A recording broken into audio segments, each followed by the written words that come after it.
So good morning. Thank you for joining us today. I am Courtney Cayola, the Client Services Specialist here at Commercial Investigations. And joining me today is Michelle Pyan, President of Commercial Investigations. This is our first installment of CI's Michelle Unscripted. Michelle has over 20 years experience as a private investigator and business owner, and her knowledge and passion make her a leader in the industry. And today, she is kind enough to share some of her information with us. So I just wanted to start the conversation off today by asking what you have done to make commercial investigations different than all of the background screening companies that are out there. That's a interesting question. We are very unique when it comes to the background screening industry. You know, I have a number of years' experience in human resources as well. So the combination has allowed us to put together a process and procedures for our clients that is very flexible and very compliant as well. Some of the things that make us different, I think one of the things is if somebody's used another background screening company, basically you have a few packages to choose from, and those are searches that you get, and your operators, your end users are required to put in the requested searches. With the company, we sit down with our clients, we develop a policy, and we develop the parameters of that policy, which is what searches are involved, the time frame involved, and what we do. To the background check being initiated, the user basically initiates the background check, and we run the searches in conjunction in an order to allow us to validate identifiers, their human intervention process.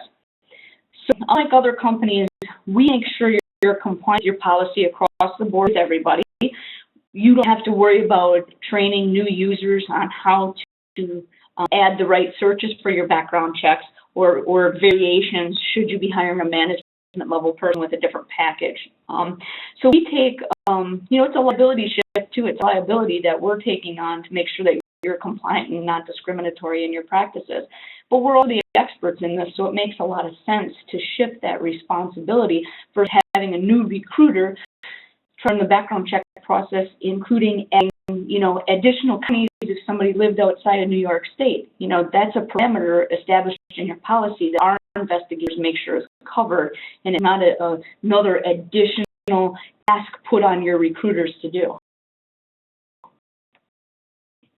And when you're talking about that, one of the things that you touched on was human intervention, and I know that we say commercial investigations is an intervention with an investigative approach. Could you just tell us a little bit about what that means? Sure, and that's an interesting term that's resurfaced internally a lot lately. We've been doing a lot of RFPs because we're a certified woman-owned business, and there's a big push for more contracting with organizations like ours. It's been coming up, and one of the things we need to do is differentiate ourselves. Since the beginning, we've talked about human intervention with an investigative approach. I also mentioned just briefly, we know what order searches should be run in. So we start with origin. All of our new clients and the majority of our existing clients start all background checks with origin. So it validates the identity, validates date of birth, name variations, name, address, social security number. So we make sure all of that is right. The information goes and gathers the other searches required. So if you had an operator in your HR department add all those searches, they're going to go off and all be done at the same time. We'll have the industry average turnaround time by having our human intervention. Our quality is a lot higher because of it, because we catch typos in a social security number, the date of birth that was wrong, something like that right up front before we're going to run a motor vehicle search. So if motor vehicle is part of the package, that's the second search we run because that also validates date of birth. So what order searches should be run to validate identifiers, and we make sure everything is accurate before we go and tap into databases like a Healthcare Comply Plus search or a Global Scan search or other type of a database search we may be doing, or even calling the educational facility, and you've got all the names there. So if somebody graduated 20 years ago, we name variations that the registrar's office can check it, because more than likely their primary name, if they're a female, is not going to be the name they went to school with. The human intervention is, almost, looked at up front, but it's also looked at on the back end in conjunction, because the more searches you can run, the better picture you get of a person. And that's why we've developed Cursory Indicator and a couple of our other searches to keep cost per search low, but you can have a really robust package with a lot of different searches in that package. Part of that with the human intervention, I think you hear a lot in the industry, the term data broker, and, but we're a private investigative agency. So to just talk about like the difference between those. There's a number of large organizations in our industry. We're a medium-sized background screening company. We'll probably never be at the capacity of these large background screening companies, but most of them are data brokers. Basically, nobody ever looks at the background check. Nobody ever, there's no human intervention whatsoever. Thus, there can't even be an investigative approach because there's no thought process behind it. HR recruiter or volunteer manager, whomever it is, enters the information, it takes a couple of databases, spits some results, and if something's wrong or something's not right, that end user has to be aware enough to realize that. And these people aren't educated in kind of stuff like our investigators are and everything. So that's a lot that we can add there. The data brokers, they also do simultaneous notice, where we do primary source verification. That's one of the main reasons why we are part of the concerned CRA group. With primary source verification, we are going to the source of the data we get from the database and validating the information. So you're getting the most up-to-date information as required by the Fair Credit Reporting Act. The data brokers do is they take the least expensive, least time-consuming way of complying with the Fair Credit Reporting Act, and they do, I believe the Act calls it contemporaneous notice. So what happens is if their data shows results that could be the person, and there's a name match that are validated beyond a name match when it comes to this.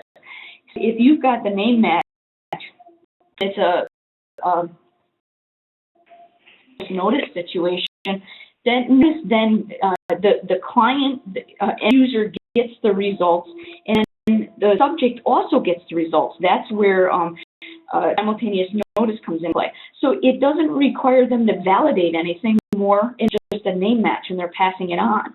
And like in a volunteer setting, use the example of like Mike Smith, who all he wanted to do was coach his son's youth baseball team.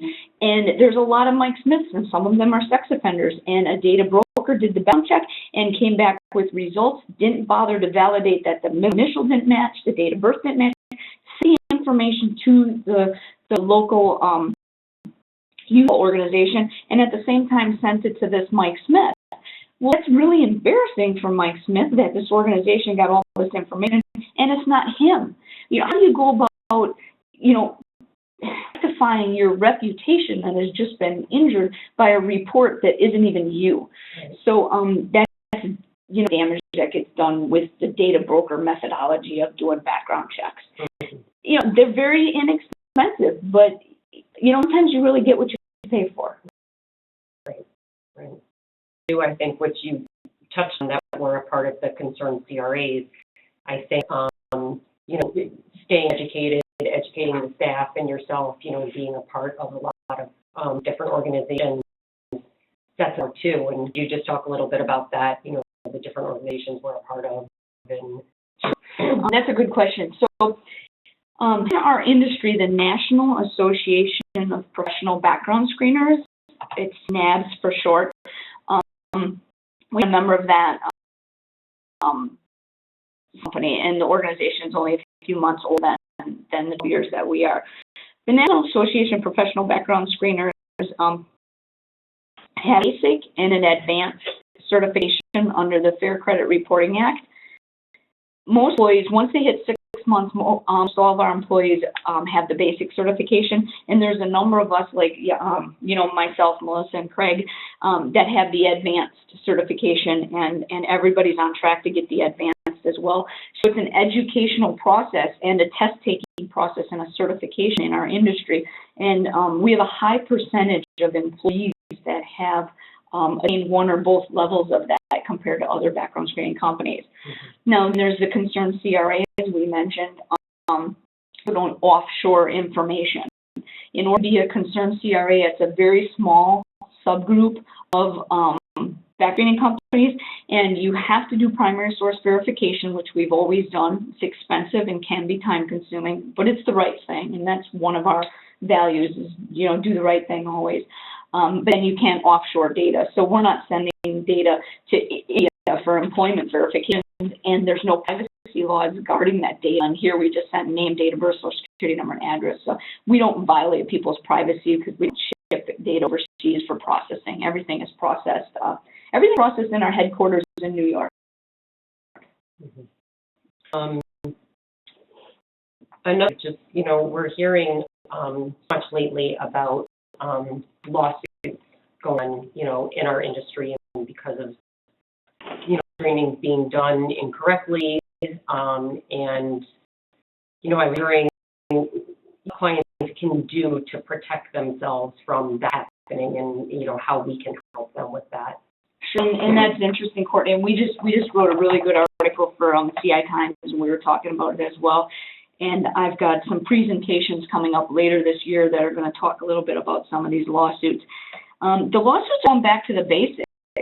What's happening is organizations are, like OC is getting involved. The FTC has always been involved, but there was created the Consumer Fraud Protection Bureau, so they also govern industries.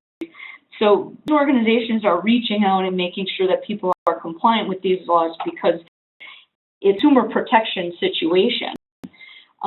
Some of the ones, you would think it's very basic, but under Fair Credit Reporting Act, you give a disclosure, they're going to do a background check, and it needs to refer to a consumer report. You have to get the authorization. Now, that can all be in one form, and that's what we call our consent form. Some people call it release, some people call it a disclosure, some people call it an authorization. But actually, it's a consent form. It includes the disclosure and the authorization. And then if you're not going to hire somebody based upon a report that a background screening company does for you, you need to do a pre-adverse action notice, including a copy of the report, a copy rights under the Fair Credit Reporting Act, and in New York, Article 23A. And you have to send that off to the subject, and about 10 business days later, you need to send the adverse action notice. So they're very basic processes and procedures, but this is what the courts are looking at. And they found ones like, Cheese, Dollar General. These are a few names that, is it Fresh Market? It's one of the largest market wholesale, maybe Whole Foods, I think it was. Under the law, the consent release, whatever you want to call this disclosure and authorization form, must be a standalone document, and it cannot contain contemporaneous information. Well, organizations are throwing a disclaimer of liability language in there. And so the person signing off and saying, well, you and the background screening company aren't liable, responsible for anything that may happen in the background screening process. So that's interesting. You can't do that. That's something outside of the form. It's specific. The form must be just the disclosure and authorization. So one of the big things that's happening is people have this liability. And I find it interesting because under the FCRA, we all have liability protection anyway. Our clients, we do, and people supplying us information. Unless willful and malicious, there's very little action that the subject take of a legal nature that's going to get you in trouble. For some lawyers, one day decided to put this, liability protection in these authorization docs. That's coming up a lot. The other thing that's been coming up, and this is interesting, is, like we have our electronic consent portal, and people have gone electronic with their application consent and application, the whole process. we make sure that there's a distinct break between the application and the consent form. We have a blank page on one of our integrations that we have, and then they know that you are now going to the consent form. So just making it clear there. But one of the recent cases that I just read last night had a hard copy application that had the disclosure and authorization as part of their employment application. And it's clearly got to be a standalone document. So the EEOC is going after organizations that aren't being compliant with these basic requirements of the Fair Credit Reporting Act. Now, it's also the Consumer Protection Bureau and the FTC that's going after organizations for non-compliance. So basically, you get back to the basics. Let's take a look at this. And on the line, whether you're a client of ours or not, you want to talk through this, I welcome you to call me directly for a one-on-one to just talk through your process to make sure you have the right forms. I realize there's a lot of different verbiage in our industry, and there's not a lot of standards. You're questioning something, please give me a call. And I have a lot of the lawsuits are around the consent form, but I've also recently seen the EEOC talking about Title VII and discrimination in our industry, and there was a recent case, I think, where that was brought up. Can you just talk about that and how it's affecting? Sure. This was an interesting one. So Crawford is a healthcare organization, but what it specializes in is environmental services. So it's essentially a live-in janitronic type of org for healthcare clients. They have a background screening process, and when they get the criminal records back in a report, they go through an assessment. Just like most of you who get a criminal record, you're going to look at it, you're going to make an assessment, and especially if you're in New York and you got to do Article 23A. Title VII of the Civil Rights Act requires certain organizations to keep record-keeping requirements of anything that could be discriminatory when it comes to your hiring practices.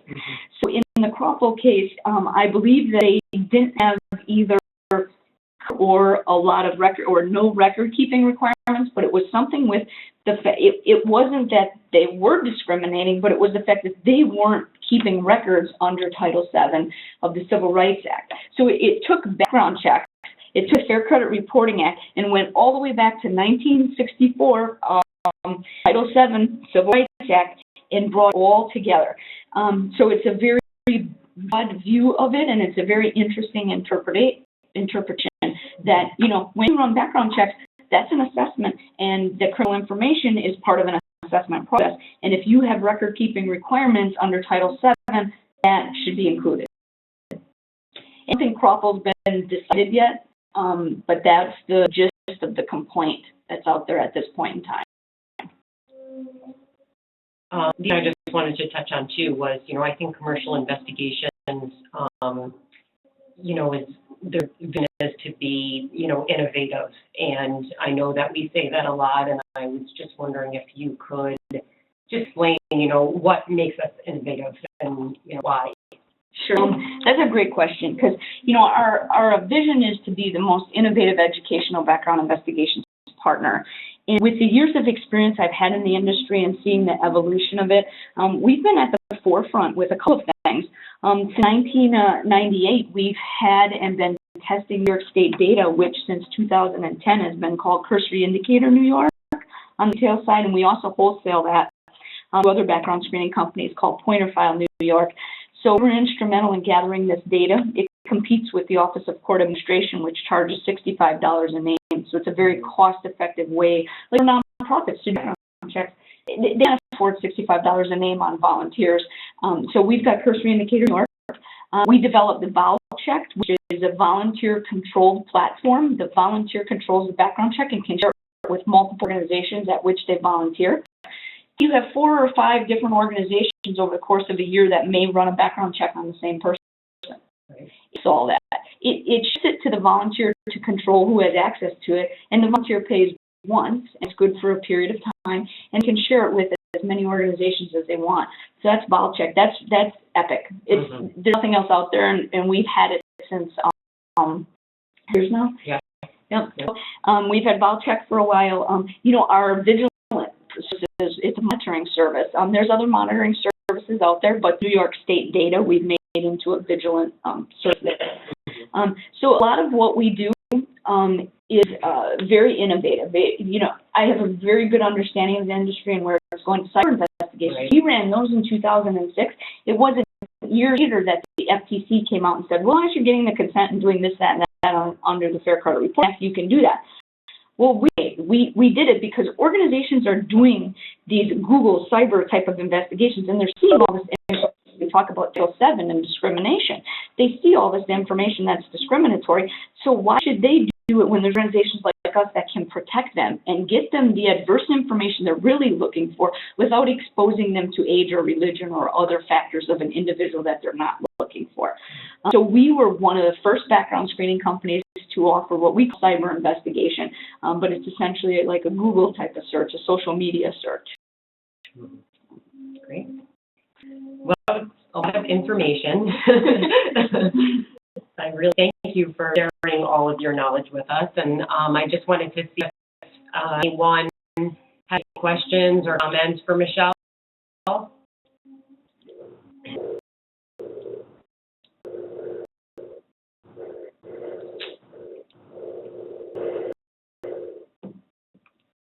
Questions? No comments? Anything else you want to know?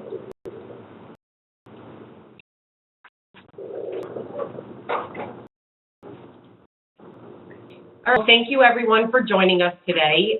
Like I said, this was our first installment of Michelle Unscripted, and I hope that you can join us on future ones. And if anyone has any ideas on any future webinars, anything they'd like to know, please feel free to call or email us at any time and let us know that. We'd love to hear. So everyone, have a great day. Thanks, everybody.